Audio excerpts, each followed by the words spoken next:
უნდა გითხრათ, რომ არ შევუერთდი ბრძოლას ხალხის დასახოცად.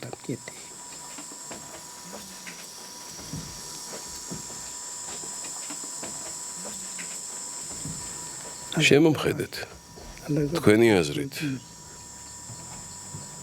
ბოროტს გავარ? სულაც არა. სინდისი სუფთა მაქვს და ამ საკითხთან დაკავშირებით ყველაფერი გარკვეულია.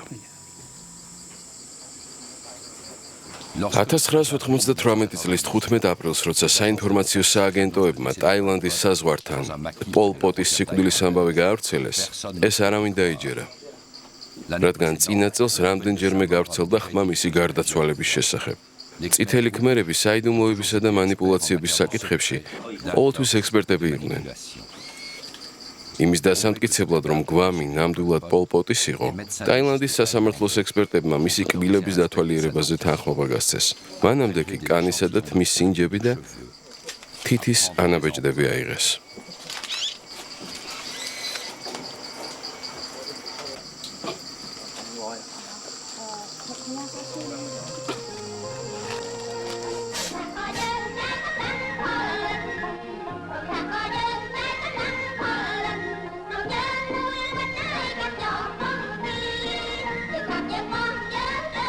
არტე ფრანსი და სოდა პერაგა წარმოგიდგენთ.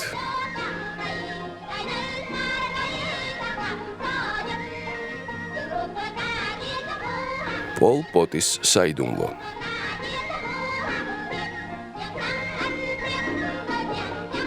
პოლ პოტისა და წითელი ქმერების ექსკლუზიური ინტერვიუები ჩაიწერა ნეიტ ტეიერმა.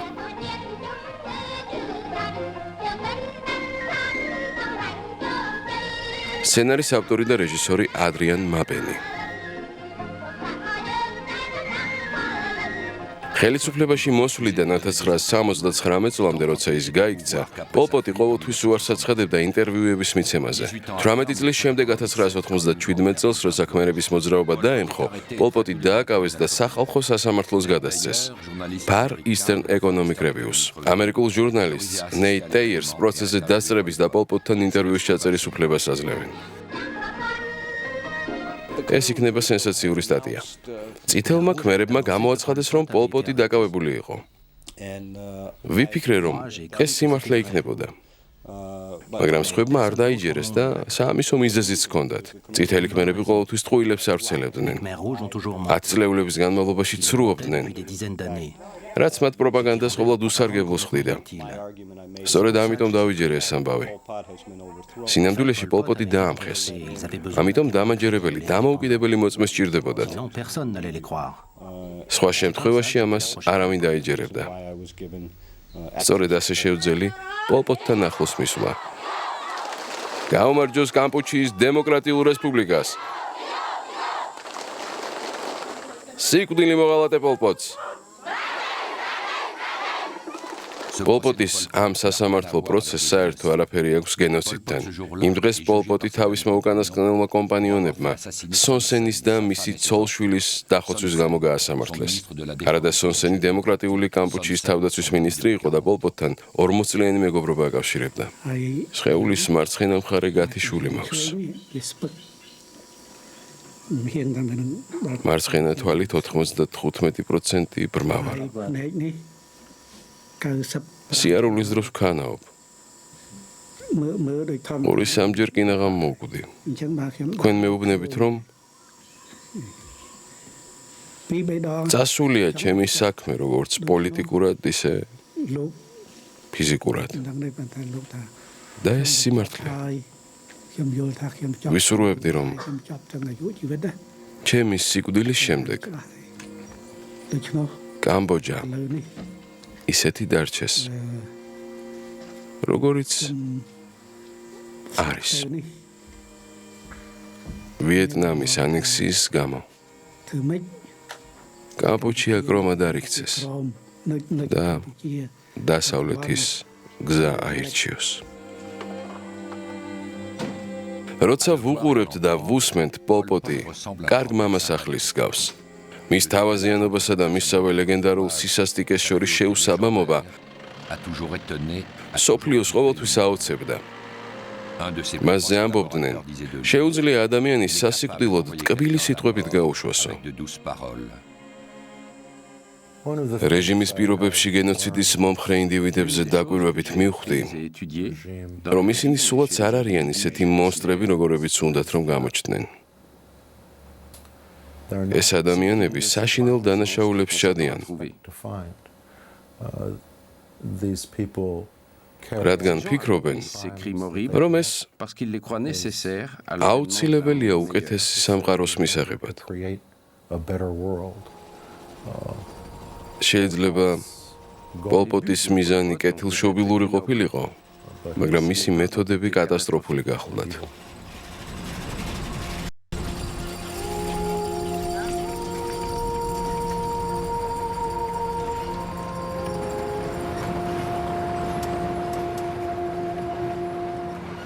საიდუმლოებანი, რომლებიც პოლ პოტის ქალაქს თანახლავს, მისი დაბადებისთანავე იწყება.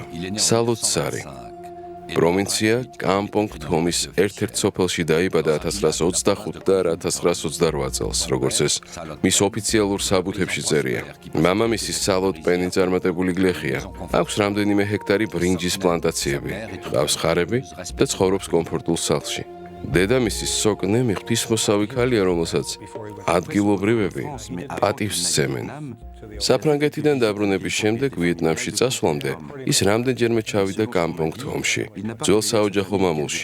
როგორც მითხრეს, ოჯახისთვის არ გაუმხელია თავისი ჭეშმარიტი პოლიტიკური იდეების შესახებ, მაგრამ მრავლის მეტყველი სიტყვები უთქვამს. რასაც უნდა აკეთებდე ცხოვრებაში, როცა რამე საკეთებ, იდეალურად უნდა გააკეთო. არსებობს სრულყოფილება, რომელიც ერთგულებით და ჰიპერერთგულებით მიიღწევა და სრულყოფილების სამწესების შესაბამისად შენი ნამუშევარი საუკეთესო გამოვაო. მაგრამ მისი სიტყვები არ გამართლდა. სრულიად საპირისპირო მოხდა. ეს პოლ პოტის მორიგი ტიპური პარადოქსია. სახლის უკან ბაღში ნახავთ შეერთებული შტატების ინტერვენციის პერიოდში ამერიკული თვითმფრინავის მიერ ჩამოგდებული ბომბის მიერ დატოვებულ კრატერს და სტუპას, რომელიც სალოტის წინაპრების ოსუარს ფარავს.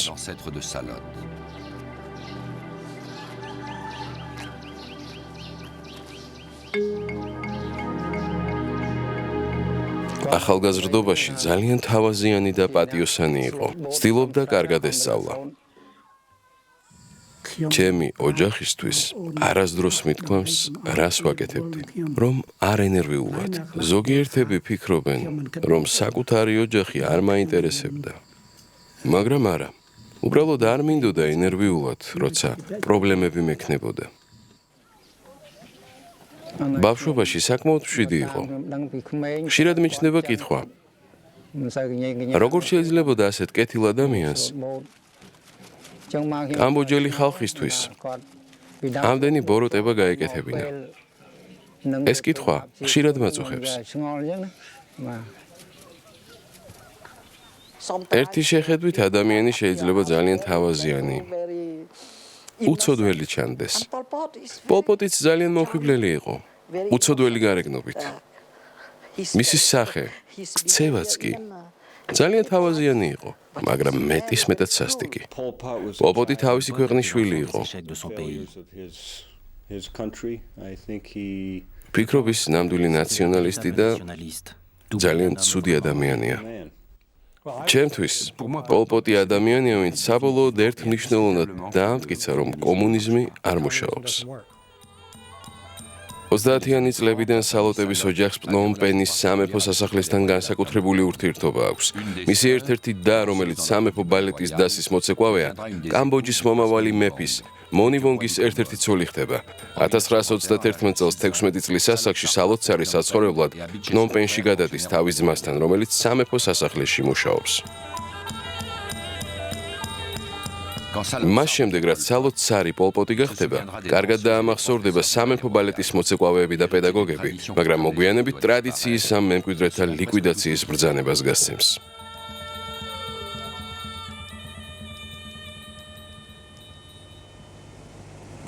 მე გლეხის შვილი ვარ.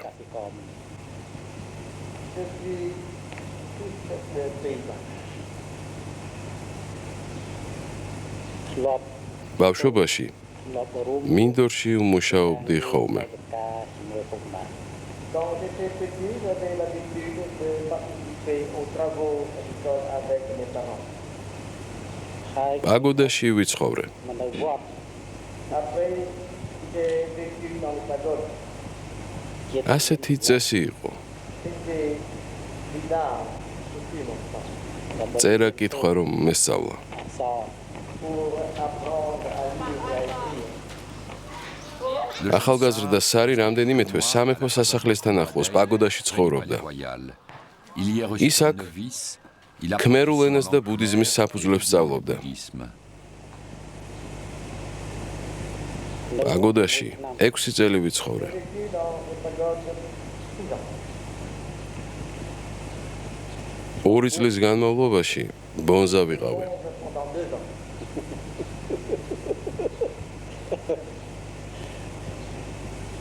თქვენ პირველები ხართ, ვინც ჩემს ბიოგრაფიას ისმენთ. Vous êtes les premiers à connaître mon Dieu.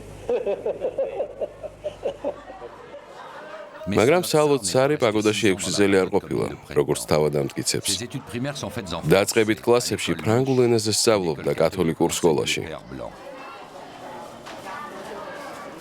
პოლ პოტი შეგნებულად ცრუობს, რათა იუგოსლავიურ ტელევიზიაში დაბეჭდილება შეუქმნას, თითქოს მხოლოდ ქმერული კლასიკური განათლება აქვს მიღებული.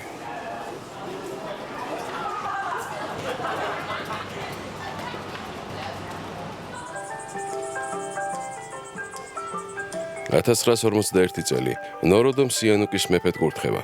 1941 წელს მეფე მონივონგის გარდაცვალების შემდეგ საფრანგეთის კოლონიური მთავრობა მის მემკვიდრედ 19 წლის უფლისწულს ნოროდომ სიანუსკს ასახელებს. ამ დროს ის ჯერ კიდევ საიგონის ფრანგული ლიცეუმის მოსწავლეა. საფრანგეთის მთავრობა ფიქრობს, რომ სიანუკი, რომელსაც პოლიტიკაზე მეტად გოგონები აინტერესებს, საუკეთესო ვარიანტია მეფობის დანარჩენ კანდიდატებს შორის, რადგან მისით მანიპულირება უფრო ადვილი იქნება. 1940-იანი წლებიდან სალოდ სარის და მეფის გზები ხშირად გადაიკვეთება. მარშალმა პეტენმა დავიშის მთავრობამ კამბოჯის მეფედ ამირჩიეს, რადგან ფრანგები ფიქრობდნენ, რომ მოქნილი პროფრანგულად განწყობილი მეფე ვიქნებოდი და ვისურვებდი, რომ კამბოჯა ფრანგულ კოლონიად დარჩენილიყო. მაგრამ მე კამბოჯასთან ერთად ცხოვრებისთვის ვარ დაბადებული.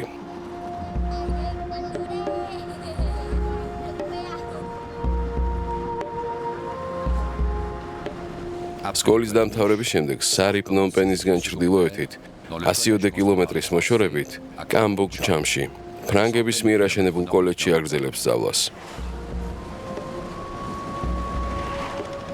მეკონგის ნაპირზე მდებარე კამბოგ-ჩამი აყვავებული და განვითარებული ქალაქია კაუჩუკის და ძვირფასი ხის მასალების წყალობით, რომელსაც რეგიონში დღემდე მოიპოვებენ. კამბოჯის სხვადასხვა წერტილებიდან ამ კოლეჯისთვის 20 ახალგაზრდა შეარჩიეს, მათ შორის სალოდ სარი, წარმოშობით კამპონგ-თომის პროვინციიდან. როგორც ინტერვიუში ამბობს, მას არ მოეწონა საშუალო დონის სტუდენტად რომ მოახასიათებ. არადა ეს მისი ერთ-ერთი თანაკურსელი სიტყვებია. ის აცხადებს, საშუალო დონის არ ყოფილ ვარ, სუსტი ვიყავიო, მაგრამ სუსტი მის შესახებ არავის უთქვამს. ყურადღებას ნაკლებად იქცევდა. თამაშობდა ფეხბურთს, უკრავდა ვიოლინოზე, ჰყავდა რამდენიმე მეგობარი. მისი ერთ-ერთი საუკეთესო მეგობარი ლონ ნოლის უმცროსი ძმა გახლდათ, რომელიც ძალიან სასიამოვნო ბავშვი იყო. არავის უთქვამს, რომ დიქტატორის თვისებები ან უბრალოდ ცუდი ხასიათი ჰქონდა. კოლეჯში ახალგაზრდა სარი წითელი ქმერების მომავალ მმართველს კიეუს სამფხანს ხვდება. მეორე მსოფლიო ომის პერიოდში კოლეჯის მოსწავლეები, ისევე როგორც ინდოჩინეთის მოსახლეობის დიდი ნაწილი, გააცნობიერებენ, რომ კოლონიური ხელისუფლება დაუმარცხებელი არ არის.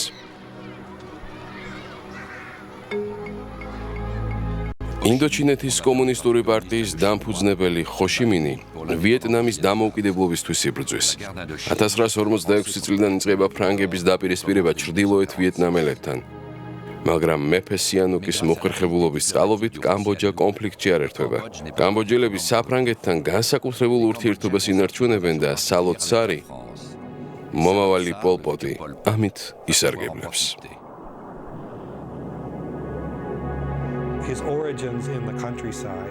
ის სოფელში გაიზარდა, რაც გლეხობასთან ურთიერთობას უადვილებდა.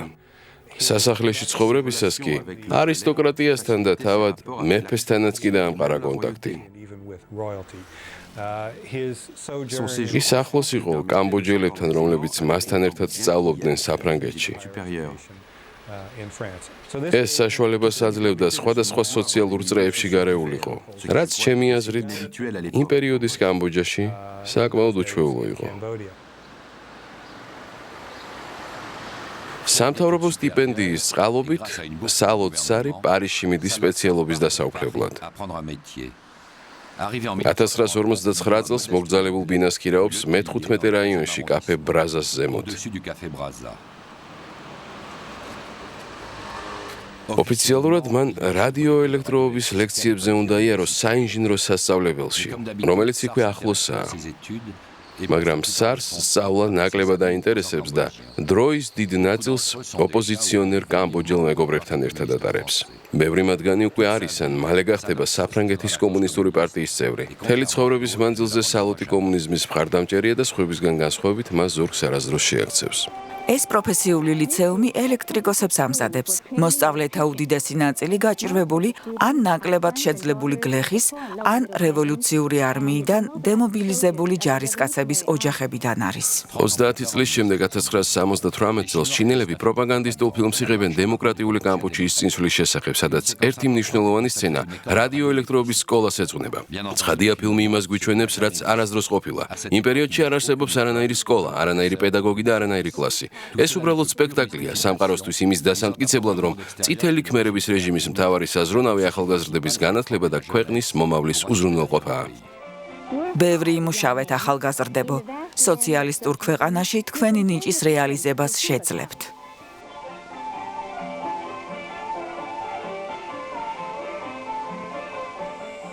მე პარიზში ვსწავლობდი.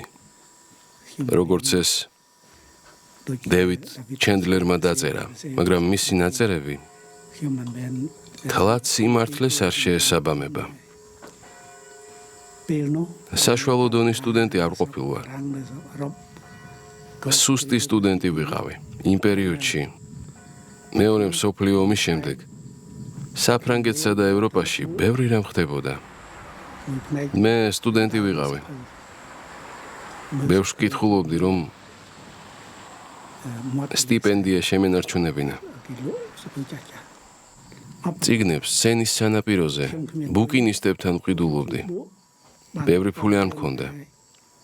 ჩემი სტიპენდია თვეში სულ რაღაც 1000 ფრანკს შეადგენდა. ძველ წიგნებს ვყიდულობდი, რომლებიც 20-25 ფრანკი ღირდა. მაგალითად, საფრანგეთის დიდი რევოლუცია. კითხვისას ბევრი არაფერი მესმოდა. მაგრამ თავს მაინც არ ვანებებდი. ენთუზიასტი ვიყავი. ამავე დროს ვაკვირდებოდი მოვლენებს სხვა ქვეყნებში. მაგალითად, მაჰადმა განდის საქმიანობას ინდოეთში.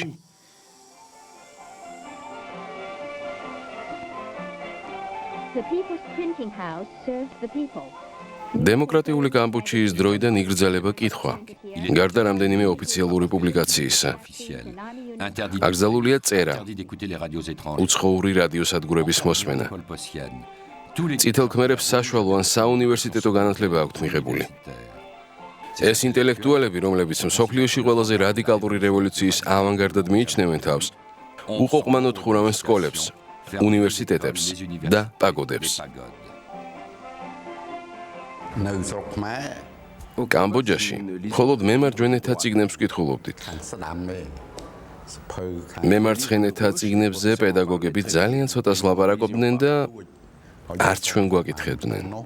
საფრანგეთში მხოლოდ მემარცხენეთა წიგნებსა და გაზეთებს ვეძებდით. თანაც მეორე მსოფლიო ომის შემდეგ დამოუკიდებლობისთვის მანიფესტაციები იმართებოდა. ყველა ქვეყანას უნდოდა ეროვნული დამოუკიდებლობის მოპოვება. ჩვენ ამ პრობლემითაც არანაკლებ ვიყავით დაინტერესებული, რადგან ეს ჩვენს ქვეყანასაც ეხებოდა.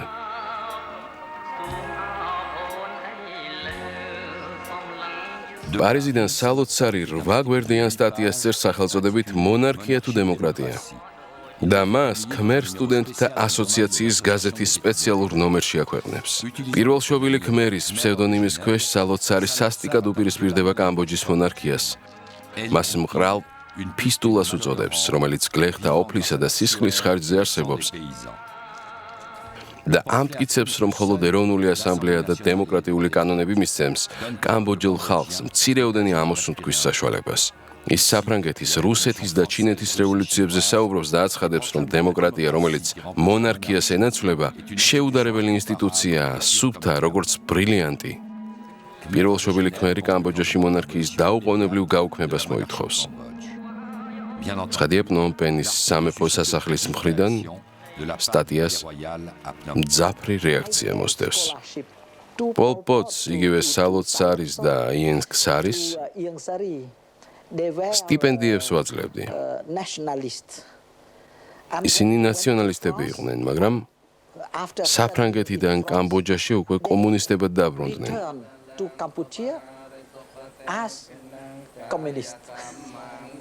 ყოველთვის ვამბობდი, თუ მინდა თავი ავარიდო ჩემი სტუდენტების გაკომუნისტებას, ისინი კომუნისტურ ქვეყნებში უნდა გავგზავნო მეთქი.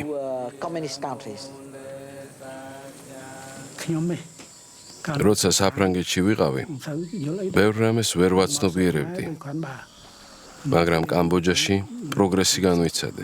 რატო? იმიტომ, რომ კამბოჯაში დაბრუნების შემდეგ ბურჟუაზიასთან არანაირი კავშირი არ მქონდა. გამაჩნდა მხოლოდ საშუალო განათლების დიპლომი და ურთიერთობა მქონდა დაბალი კლასის წარმომადგენლებთან, ბერებთან და ჩვეულებრივ ადამიანებთან. გავეცანი მათ პრობლემებს, არავის ვბაძავდი. ევროპაში ცხოვრების შემდეგ ადამიანებზე დაკვირვება დავიწყე. და რასაც აქ ვხედავდი, ეს ყველაფერი ძალიან მტკენდა გულს. რაც შეეხება ჩემს განათლებას და მისაბაძ მაგალითებს, უამრავი რამის გავლენის ქვეშ ვიყავი. განსაკუთრებით იმის გავლენის ქვეშ, რაც ჩემს ქვეყანაში ვნახე. ნორდომ სიანუკის ეგრეთ წოდებული სამეფო ჯვაროსნული ლაშქრობისა და მის მიერ ინიცირებული ავტონომიური მოძრაობის წყალობით 1953 წელს კამბოჯა დამოუკიდებლობის მოპოვებას ახერხებს. განათლება მნიშვნელოვან პროგრესს განიცდის. ძველი ფრანგული ინდოჩინეთის ორი ქვეყნის, ვიეტნამისა და ლაოსისგან განსხვავებით, კამბოჯა სტაბილურობისა და მშვიდობის ოაზისი ხდება.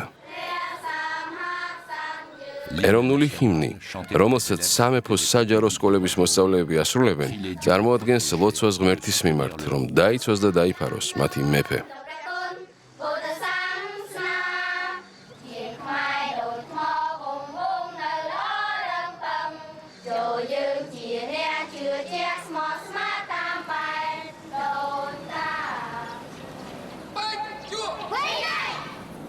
On 1953 წელს სალოცარი, რომელსაც ჯერაც არ აუღია დიპლომი, კამბოჯაში ბრუნდება. ის მაშინვე ამყარებს კავშირს ადგილობრივ კომუნისტებთან. აახლებს ურთიერთობას საფრანგეთში გაცნობილ კომუნისტ სტუდენტებთან და ქვეყნის აღმოსავლეთ ნაწილში მოგზაურობს, რომ ვიეტნამელ კომუნისტებს შეხვდეს. 1956 წელს ის ცოლად ირთავს იენ ქსარის ცოლის დას, კიეპონარის, რომელიც პარიზში გაიცნო. დიპლომის გარეშე სარი სახელმწიფო ლიცეუმში მუშაობას ვერ შეძლებს. ის კერძო ლიცეუმის პედაგოგი ხდება, სადაც მნიშვნელოვან პროგრესს განიცდის.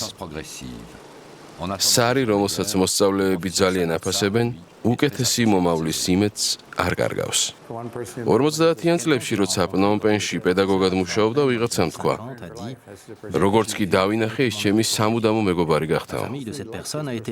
წითელმა ქმერებმა იმ ადამიანის ოჯახი მთლიანად ამოწყვიტეს, მაგრამ სალოცარს მაინც დიდ პატივს სცემდა. დანარჩენი სტუდენტები ამბობდნენ, ასეთი ენთუზიაზმით სავსე პედაგოგი არასდროს შეგვხვედრიაო. ის თავაზიანად ექცეოდა მოსწავლეებს. ავტორიტარული არ იყო. როგორც წესი კამბოჯელი პედაგოგები, ავტორიტარიზმისკენ არიან მიდრეკილნი და ძალიან გვანან ხო ში მინს, რომელიც სასიამოვნო ადამიანი იყო, მაგრამ ნაკლებად სასიამოვნო მოქმედებებს ჩადიოდა. ჩნდება კითხვა, ვინ არის რეალურად ხო ში მინი, ვინ არის რეალურად პოლ პოტი. The bird კამბოჯის კომუნისტური პარტიის შექმნას მეხის გავარდნის ეფექტი ჰქონდა. 1960 წელს კამბოჯის კომუნისტური პარტიის პირველი კონგრესი პნომპენის ცენტრალურ სადგურთან ახლოს მდებარე შენობაში ფარულად გაიმართა. 21 წევრიან ცენტრალურ კომიტეტში პოლ პოტი რიგით მესამეა. მოგვიანებით ის იტყვის, რომ ეს შეკრება გადამწყვეტი იყო რევოლუციური მოძრაობისთვის. პარტიის მთავარი მიზანი იყო ვიეტნამის ძლიერი კომუნისტური პარტიისგან დამოუკიდებელი გამხდარიყო. პოლ პოტის ძველი მეგობარი მეი მანი იხსენებს. ამ შეხვედრის ორგანიზებაში მონაწილეობა არ მიმიღია. მე უბრალოდ ჩემს აზრებს გამოვთქვამდი.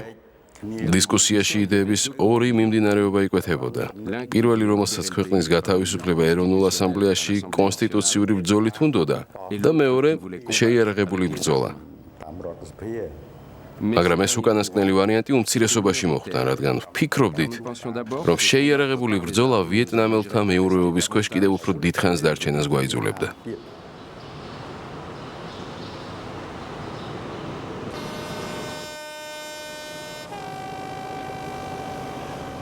ორი წლის შემდეგ კამბოჯის კომუნისტური პარტიის გენერალური მდივანი ტუ სამუტი გაურკვეველ ვითარებაში უჩინარდება. რამდენიმე მანევრის მერე პოლ პოტს კამბოჯის კომპარტიის გენერალურ მდივნად ირჩევენ, მაგრამ სიანუკის პოლიცია კომუნისტებს არ წყალობს. 1963 წელს თავისი ხალხის გადასარჩენად პოლ პოტი და პარტიის რამდენიმე მმართველი დროებით უკან იხევენ და შეიარაღებული ბრძოლისთვის სამზადისს იწყებენ. ვინც პოლ პოტი ნახა, ყველას კარგი შთაბეჭდილება დარჩა მასზე. ის პარტიის დანარჩენ ლიდერებზე უკეთესი ჩანდა. შეეძლო ყოფილიყო გულცივი და დისტანციური, მაგრამ საერთო ჯამში ნორმალური ტიპი ჩანდა. ის იყო ადამიანი, ვისთან დალაპარაკებაც შეიძლებოდა, ვინც თქვენით დაინტერესდებოდა. საქმეს მთელი გულით გააკეთებდა და გაღიზიანებასა თუ ბრას არასდროს შეიმჩნევდა. 1964 წელი ვიეტნამის ომი იწყება.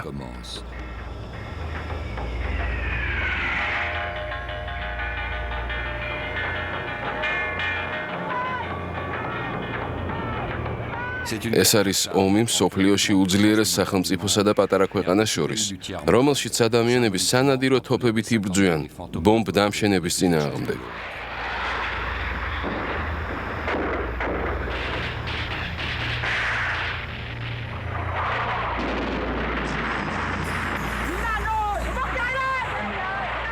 ინდოჩინეთის ეს მეორე ომი 50,000 ამერიკელი და 2 მილიონი ვიეტნამელი ჯარისკაცის სიცოცხლეს შეიწირავს. ვიეტნამელმა კომუნისტებმა კამბოჯელ კომუნისტებს უთხრეს, რომ კამბოჯაში კომუნისტური პარტიის ორგანიზება საიდუმლო იყო.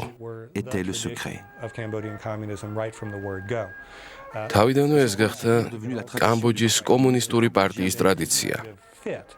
კამბოჯის კომუნისტური პარტიის ისტორიის დასაწყისში წარმოიქმნა ერთგვარი შესაბამისობა ამ ტრადიციასა და პოლ პოტის პირად სტილს შორის.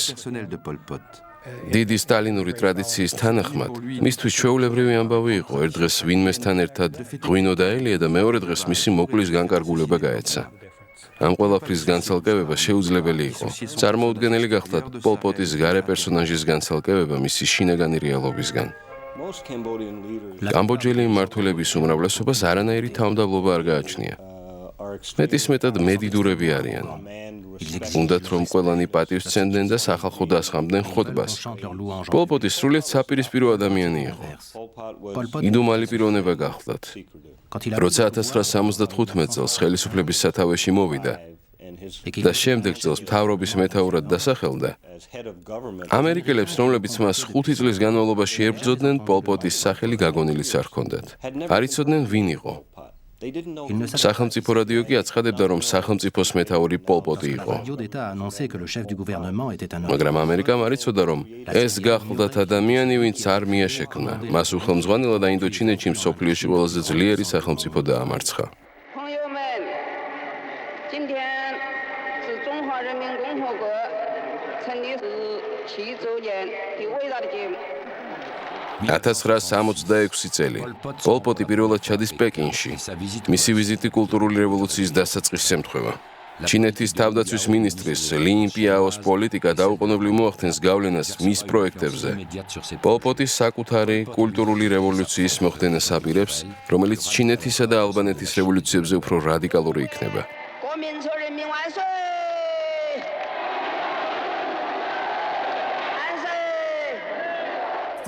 წინ გაკეთებული ნახტომი, მოსახლეობის სრული მობილიზაცია, საზღვარგარეთის გავლენის სიძულვილი, ავტარკია, რომელშიც ჩინელები ცხოვრობდნენ, ეს ყველაფერი პოლ პოტს ძალიან მოსწონდა. ჩემი აზრით ის გრძნობდა, რომ ეს ყველაფერი კამბოჯაში გამოხმაურებას პოვებდა. ქვეყანა ყველაფერს დამოუკიდებლად გაართმევდა თავს და ცალკე კომუნისტურ პარტიად იქნებოდა აღიარებული. პატარა წითელ წიგნში ეწერა, რომ რევოლუციის მოსახდენად ხალხს მხოლოდ საკუთარი ძალის იმედი უნდა ჰქონდეს. პოლ პოტისთვის აშკარაა, რომ ის არავითარ შემთხვევაში არ უნდა იყოს დამოკიდებული ვიეტნამელ კომუნისტებზე. პოლ პოტი ხედავდა, რომ ჩინელები ვიეტნამელებზე მოტივირებულები იყვნენ და ნაკლებად ემხრობოდნენ ჩარევის პოლიტიკას. მასაც სწორედ ეს მოსწონდა. ვფიქრობ 60-იანი წლების შუა პერიოდში, როცა ჩინეთიდან დაბრუნდა, პოტმა იმ ყველაფრის გამეორება გადაწყვიტა, რაც პეკინში აღმოაჩინა. ეს მას საშუალებას აძლევდა თავიდან აეცილებინა ვიეტნამის საინფორმაციო სააგენტოების ჩარევა საერთაშორისო კომუნისტურ მოძრაობაში.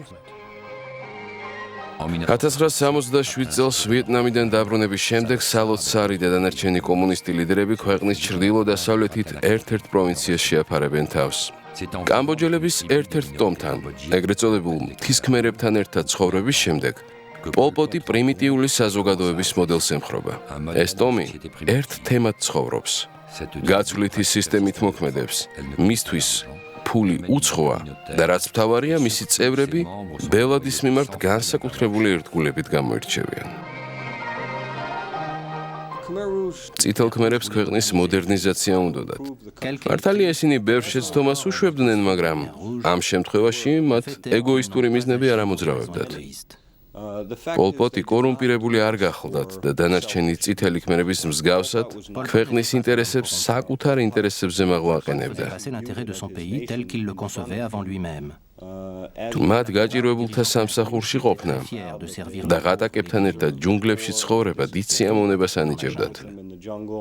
ცდილობდნენ კამბოჯის საზოგადოება ფეოდალიზმიდან გამოეყვანათ და დაეხსნათ კორუმპირებული მმართველებისგან, რომლებიც პოლ პოტის სათავეში მოსვლამდე სისხლს სწოვდნენ ქვეყანას.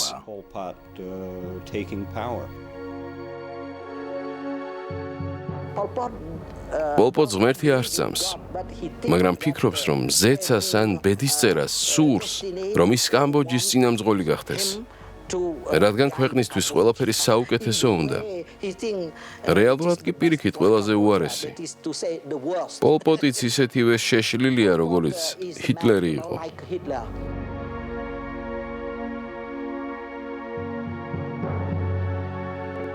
ამ შენობის შიგნით ფრანგი გუბერნატორის ძველ რეზიდენციაში პოლ პოტი მეგობარი ქვეყნების დელეგაციებს მასპინძლობდა.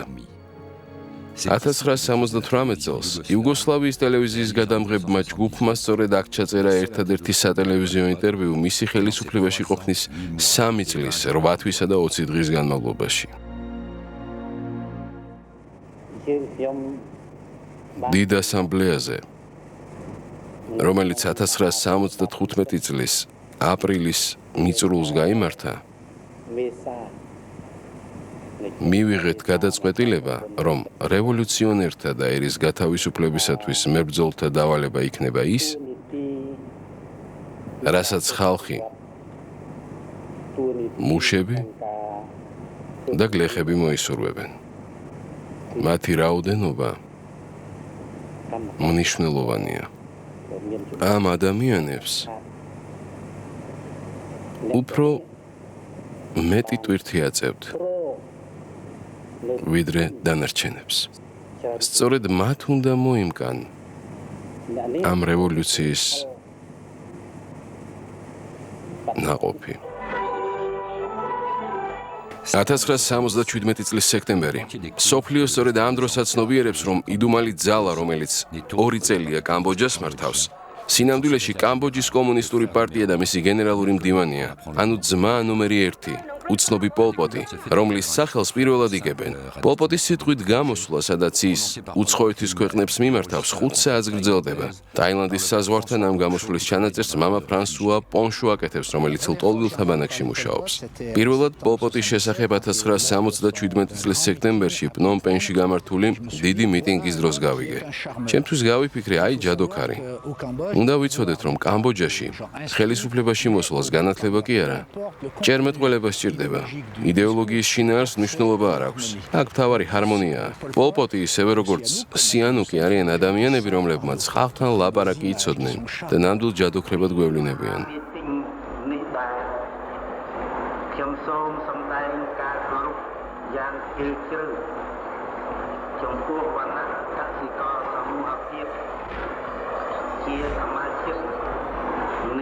Everybody had told them they could never succeed.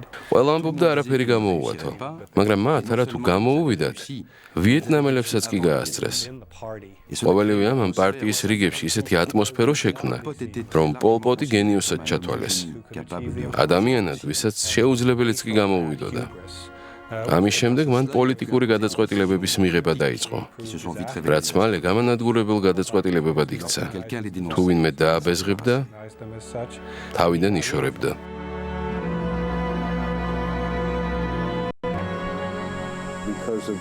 თქვენი პოლიტიკით, აგრარული გამოცდილებით, სოციალური თუ პოლიტიკური ორგანიზებით და ათასობით ადამიანის დახოცვით, უამრავი უდანაშაულო ადამიანი გამწარდა. თქვენი პოლიტიკით თავად ქვეყანასაც მიადგა ზიანი. თქვენს თანამემამულეებს აინტერესებთ, გაწუხებთ თუ არა სინდისის ქენჯნა და აღიარებთ თუ არა, რომ ხელისუფლებაში ყოფნის დროს სერიოზული შეცდომები დაუშვით. ჯერ ერთი, ჩემი გამოცდილება, ჩემი მოძრაობის გამოცდილებაა. ჩვენ ახალბედები გამოუცდელები ვიყავით. ზეწოლას განვიცდიდით და უამრავი პრობლემა უნდა მოგვეგვარებინა.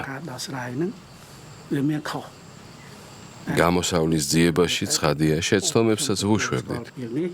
ამას არ გამოვრიცხავ და ეს დავწერე კიდეც. თუ კი ვინმე ბრალს მდებს ან თავს მესხმის, ამის უფლება აქვს. წუხვარ საკმარისი გამოცდილება რომ არ მქონდა მოძრაობის გასაკონტროლებლად. მაგრამ მეორე მხრივ მე და ჩემი თანამოაზრეები ყველაფერს ვაკეთებდით, რომ ვიეტნამური კამბოჯა არ მიგვეღო. ჩვენი ხალხი და ჩვენი ქვეყანა გვიყვარდა. ეს სიმართლეა. მაგრამ პრაქტიკაში შეცდომები ნამდვილად დავუშვით.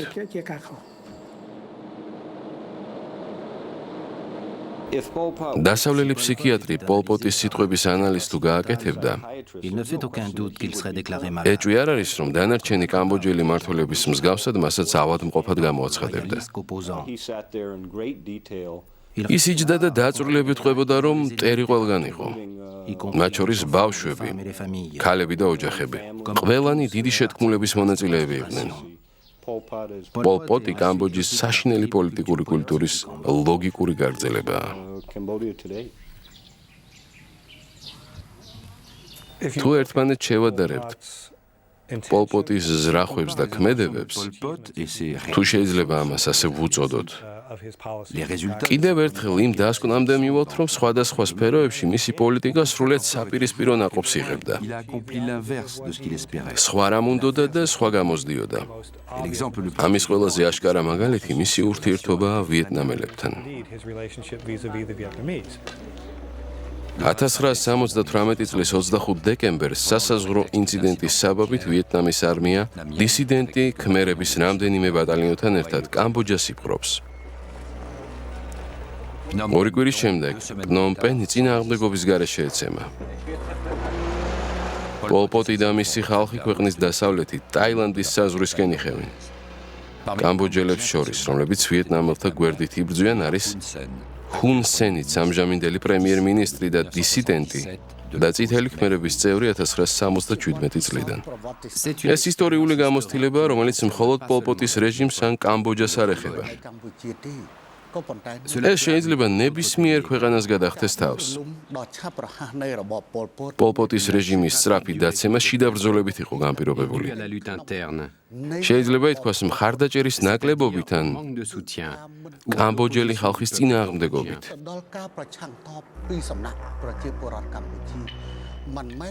ძირითადი ფაქტორი ვიეტნამის არმია არ ყოფილა. აქ მთავარი როლი კამბოჯელებმა შეასრულეს და პოლ პოტის რეჟიმსაც მათ მოუღეს ბოლო.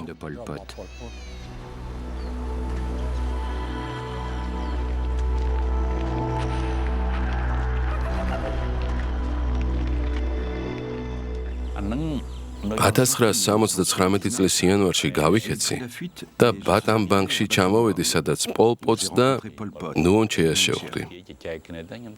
მათთან საუბრისას ვთქვი, რომ აუცილებელი იყო მოსახლეობისთვის იარაღის დარიგება, რათა ბრძოლაში დაგხმარებოდნენ.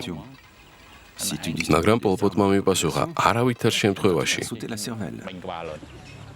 თუ მოსახლეობას იარაღს დაურიგებ, ტვინს გაგასხმევინებო.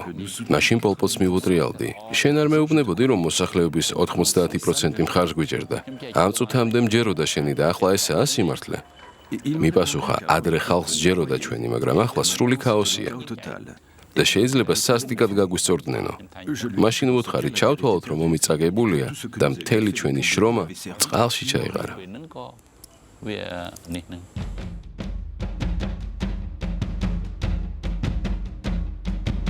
80-იანი წლების დასაწყისში მათ, ვინც წითელი ქმერებისგან დარჩა, ქვეყნის ჩრდილო-დასავლეთით პნომ მალაიში, კერძოდ პაილინში შეაფარეს თავი. ეს გახლავთ მთიანი რთულად მისადგომი და რაც მთავარია, ვიეტნამისგან ყველაზე მოშორებით მდებარე რეგიონი.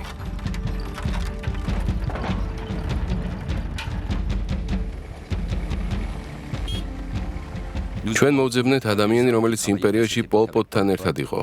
კონგ დონგი დღეს პაილინის რადიოსადგურში დიჯეიდ მუშაობს. პოლ პოტთან ერთად უამრავ შეკრებაში მონაწილეობდი.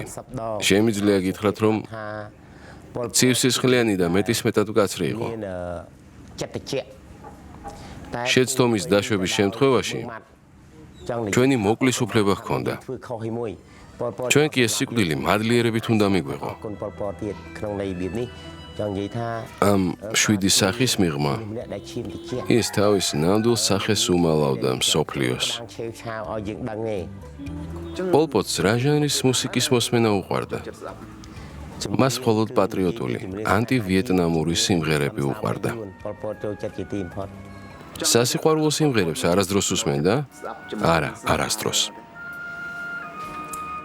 მას არაფერი უყვარდა, რაც გრძნობებთან იყო დაკავშირებული.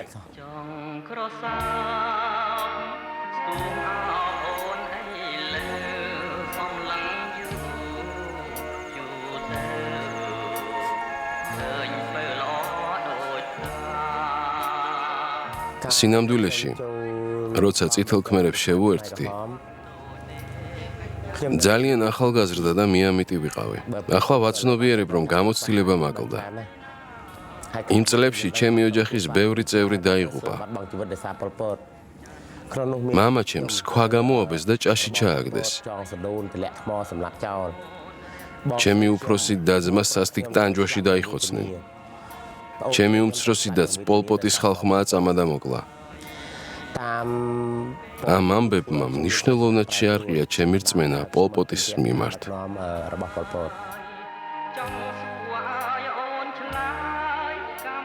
1982 წელი. ვიეტნამელი ოკუპანტების წინააღმდეგ ყველა კამბოჯელი კოალიციურ მთავრობაში ერთიანდება. მათ შორის არიან ნაციონალისტები, მეფის მომხრეები, წითელი ქმერები და სხვადასხვა პარტიების ყოფილი წევრები. ამ მთავრობას, რომელიც ტაილანდის საზღვარს აფარებს თავს, გაერო აღიარებს როგორც კამბოჯის ერთადერთ ლეგიტიმურ მთავრობას, რომელსაც ჩინეთი, ამერიკა და ტაილანდი აფინანსებს. ამ დროს პოლ პოტის და პრინცი სიანუკის გზები კიდევ ერთხელ იკვეთება.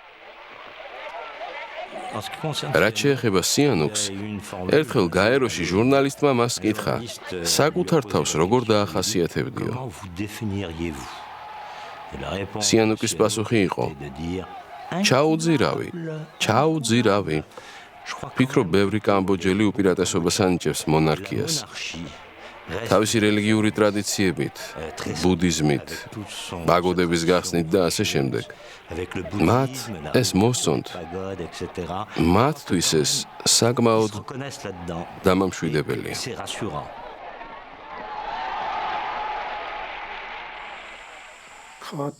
უპირველეს ყოვლისა მოხდა ისტორიული ფაქტი. 1975 წლის 30 აპრილს ვიეტნამელებმა სამხრეთ ვიეტნამი გაათავისუფლეს. ისინი წლების წინ გვეუბნებოდნენ, რომ კამბოჯის გასათავისუფლებლად მოვიდოდნენ. არადა მასზე კონტროლის დაწესება უნდოდათ. მერე 1978 წლის ბოლოს მათ კამბოჯა დაიპყრეს. მე და ჩემმა მეგობრებმა მოძრაობიდან მათ წინააღმდეგობა გავუწიეთ.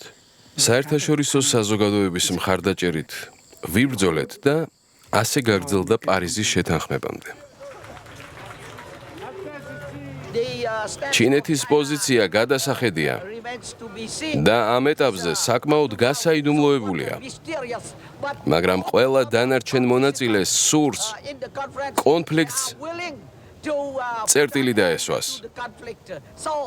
მაშასადამე, კამბოჯელების კეთილინების არარსებობის შემთხვევაშიც კი ეს შეთანხმება ვერ გაუქმდება. პრინცი სიანუკი ქმერთა ერის და შერიგებისა და გაერთიანებისკენ მისი სწრაფვის განსახიერებაა. ეროვნული შერიგების პროცესს, რომელიც შუალედური კოალიციური მთავრობის ფორმირებით დაიწყება, სწორედ პრინცმა სიანუკმა უნდა უხელმძღვანელოს. პარიზის შეთანხმების საფუძველზე კონფლიქტის მონაწილე 4 მხარის არმიების დემობილიზაცია გაეროს დროებითი ხელისუფლების კონტროლით უნდა მოხდეს. 1993 წლისთვის კი თავისუფალი არჩევნების ჩატარებაა გათვალისწინებული.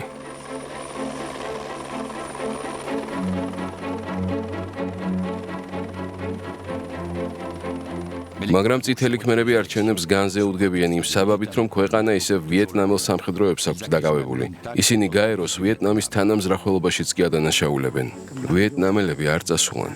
იმის მიუხედავად, რომ აკასიმ თქვა თითქოს კამბოჯაში იუონის ჯარები აღარ იყვნენ. ისინი დარჩნენ, ტანსაცმელი შეიცვალეს და უფრო მეტი ვიეტნამელი სამოქალაქო პირი ჩამოვიდა. 1979-91 წლებში, ანუ 10 წელიწადზე მეტი ხნის განმავლობაში, კამბოჯა ვიეტნამს ჰქონდა ოკუპირებული. საზღვაო და სახმელეთო საზღვრები საკმაოდ გრძელი იყო და ვიეტნამელები მათ მაშინ კვეთდნენ, როცა მოესურვებოდათ. პარიზის შეთანხმების განხორციელების შემდეგ ვიეტნამელებს უკან არ დაუხევიათ. როცა გაერომ არჩევნები მოაწყო, ვიცოდით, რომ თუ მონაწილეობას მივიღებდით, მათ შეეძლოთ ჩვენთვის ყელი გამოეჭრათ. 1993 წლის ბოლოს მისიის შესრულების შემდეგ გაერო კამბოჯას ტოვებს. ჩინეთი, ამერიკა, ტაილანდი, ქვეყნები, რომლებიც კოალიციურ მთავრობას მხარს უჭერდნენ, ფინანსურ დახმარებას წყვეტენ. წითელი ქმერები იძულებულნი ხდებიან იარაღის შესაძენად ტაილანდელებს ძვირფასი ქვების, ძირითადად საფირონისა და ლალის საბადოების ექსპლუატაციის უფლება მიჰყიდონ. ამიერიდან წითელი ქმერების შემოსავალი წელიწადში დაახლოებით $200 მილიონ შეადგენს. ეს ფაუსტის გარიგების მსგავსი რამ იყო. როცა პოლპოტმა გადაწყვიტა რევოლუციის მხარდასაჭერად შემოსავლის წყარო შეექმნა, მან დაფინანსების ორეტაპიანი სისტემა შემოიღო. პირველი იყო კაპიტალისტური გარიგებების მთელი სერია. მაგალითად, ძვირფასი ქვების საბადოსა და ტყის პროდუქტების ექსპლუატაციის უფლების გაყიდვა. განსაკუთრებით ჩრდილო-დასავლეთით, პაილინის გარშემო. მეორე კი მძიმე ბირთვის შექმნა გახლდათ, რომელსაც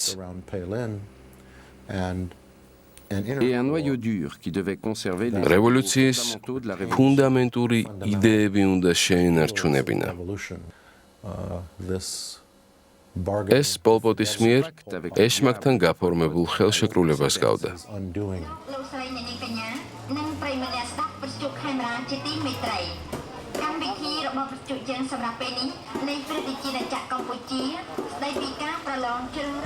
გადავწყვიტე, კერძო, კაპიტალისტურ სისტემაზე გადავსულიყავი. მივხვდი, რომ წითელი ქმერების მოძრაობას ბოლო უნდა მოღებოდა. Quand je ne savais pas. არ ვიცოდი როდის, მაგრამ ბოლო უნდა მოღებოდა. À cette époque, je suis resté calme. J'ai mis fin à toutes mes activités. იმ პერიოდში სიმშვიდეს ვინარჩუნებდი. ყველანაირ პოლიტიკურ აქტივობაზე უარი ვთქვი და გადავწყვიტე მთავრობას დავახლოვებოდი. ჩემს საქმიანობას იმიტომ შევეშვი, რომ შეიძლებოდა ვინმეს მოვეკალი. სხვათა შორის ეს არც ახლაა გამორიცხული და შეიძლება ნებისმიერ მომენტში მომკლან თუ ერის მოღალატედ ჩამთვლიან. 1996 წლის აგვისტო იენგსარი წითელი ქმერების რეჟიმის ნომერ მესამე პირი გადაწყვეტილებას იღებს სამთავრობო ძალებს შეუერთდეს. და თან მიჰყავს წითელი ქმერების 4000 მებრძოლი. კამბოჯის პრემიერ-მინისტრი ჰუნ სენი ეროვნული შერიგებისა და მშვიდობის განსამტკიცებლად მათ ამნისტიას და მეფის შეწყალებას პირდება. იენგსარის და მისი თანამოაზრეების გამოყოფა წითელი ქმერების მოძრაობის აღსასრულს მოასწავებს. ძირითადი პრობლემა ის იყო, რომ პოლ პოტი დიქტატორი გახლდათ. Pol Pot រ៉ាច់ការ ដូច្នេះនាំ ამან დიდი გავლენა მოახდინა ჩვენი პოლიტიკური ხაზის ჩამოყალიბებაზე. ការអនុវត្តនយោបាយរបស់យើងខ្ញុំផ្ដាច់ការ პოლ პოტი დიქტატორი იყო დიქტატორთა კომიტეტთან, គណៈកម្មាធិការ ბაზებთან და ჩვეულებრივ ადამიანებთან მიმართებაში.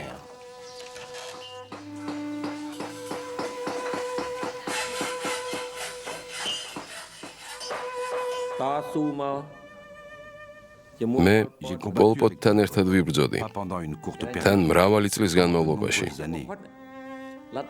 შედეგად ის მივიღე, რომ ჩემი ლიკვიდაცია სცადა და ყველას მოკლით დაემუქრა, ვინც ჩემ მხარეს, ჩემ გვერდით იყო.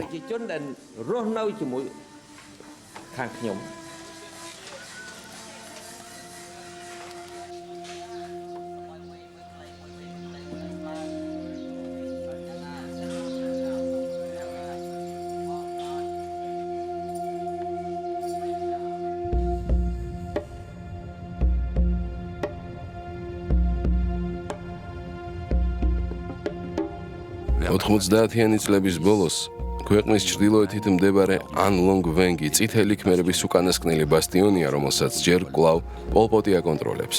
Le vieux dictateur, მოხუცი დიქტატორი უკვე სუსტად არის, მაგრამ ისევ კომუნისტურ რეჟიმს ემხრობა. son mouvement se réduit, მისი მოძრაობა რამდენიმე 10,000 კაცით შემცირდა. isolé, იზოლირებულ გარე სამყაროსგან მთლიანად მოწყვეტილ წითელ ქმერებს ერთადერთი მიზანი აქვთ: გადარჩენა.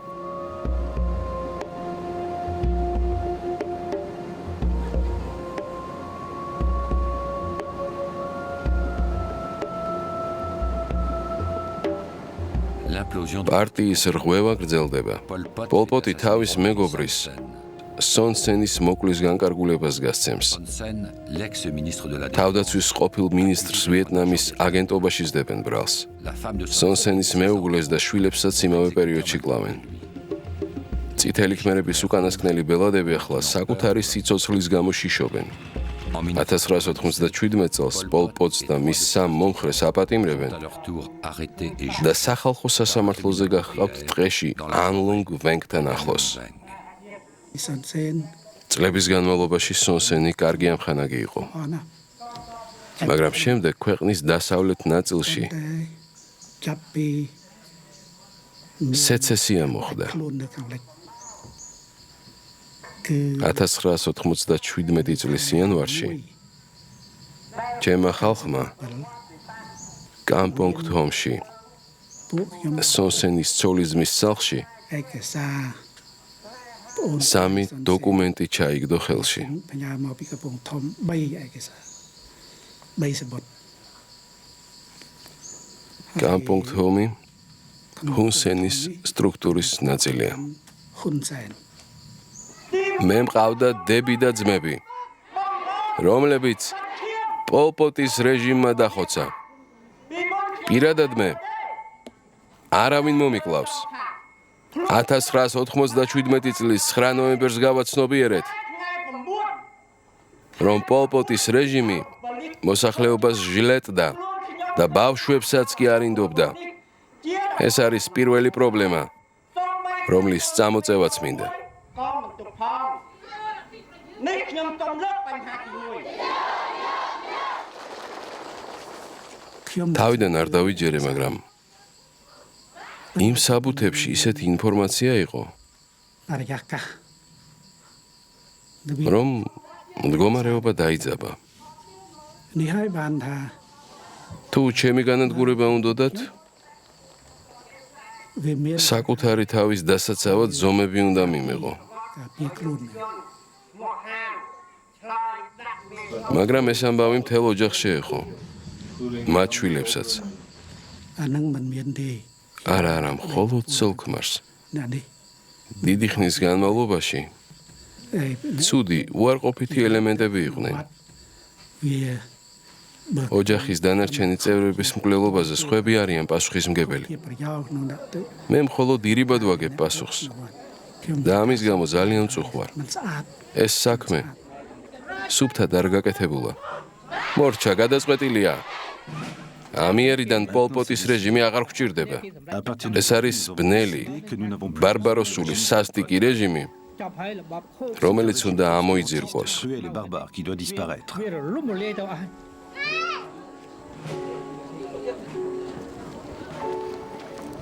როცა 18 საათისკენ ყველაფერი მშვიდდება, საწოლში ვწვევი. წერებისგან დასაცავი ფარდით ვიცავ თავს. მარტო მძინავს. ჩემი მეუღლე და ქალიშვილი სხვაგან ცხოვრობენ. საქმე არაფერი მაქვს. წერები მკბენენ და ეს მაწუხებს. სიმართლე გითხრათ, ძალიან მოწყენილი ვარ, მაგრამ უკვე მოწყენილობასაც მივეჩვიე.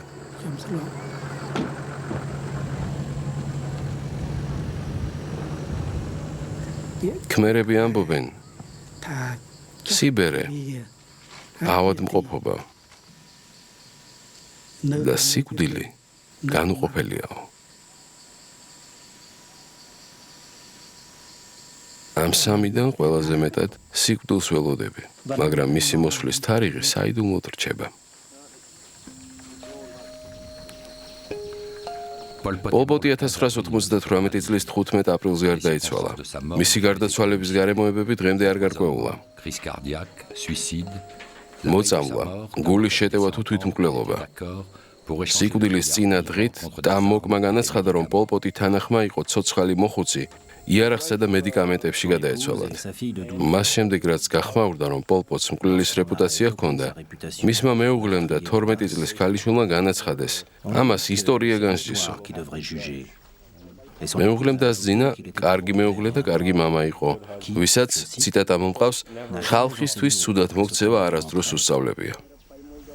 თქვენი შვილი რას ისურვებდა? როგორი დაამახსოვრდეს კამბოჯას მამამისი?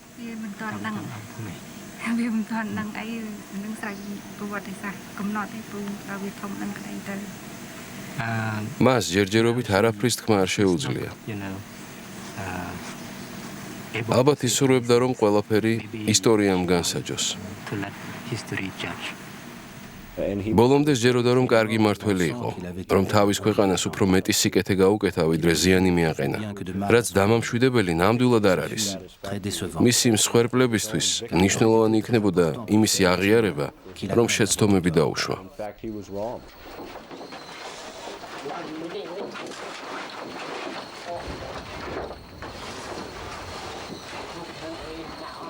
პოლ პოტს მთელი ცხოვრება სჯეროდა, რომ გარკვეული მისია ეკისრებოდა.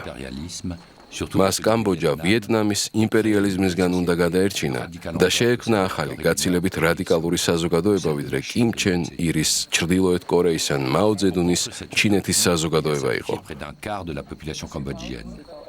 ამ უტოპიას მან კამბოჯის მოსახლეობის თითქმის 1/4 შესწირა. რევოლუციური პროცესის ყველა ეტაპი ზედმეტად სწრაფ ტემპში გაიარა. თუმცა პოლ პოტის მთავარი ნაკლი მისი სუსტი ინტელექტი იყო. პოტი ძალიან ზედაპირულად იცნობდა კამბოჯის საზოგადოებას.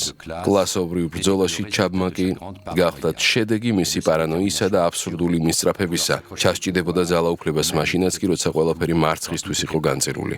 კამბოჯის ტყეში პოლ პოტის სიკვდილი მეუღლისა და ქალიშვილის გარემოცვაში, მისი სასწრაფოდ და ჩუმად დაწვა სატვირთო მანქანის ძველი საბურავების ხალიჩაზე, ალბათ სამართლიანობის აღდგენის ბუნებრივი დასაწყისი იყო. სამართლიანობისა, რომელიც ადამიანებს მანამდე არ ღირსებიათ.